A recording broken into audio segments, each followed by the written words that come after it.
गौर से देख रहा हूं तो अंदाजा हो रहा है ये तो बहुत हसीन है। क्या दरियाफ्त की है आदिल को मानना पड़ेगा। देखो जरा,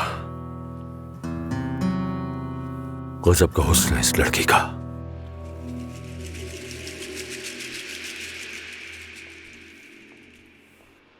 गुड मॉर्निंग।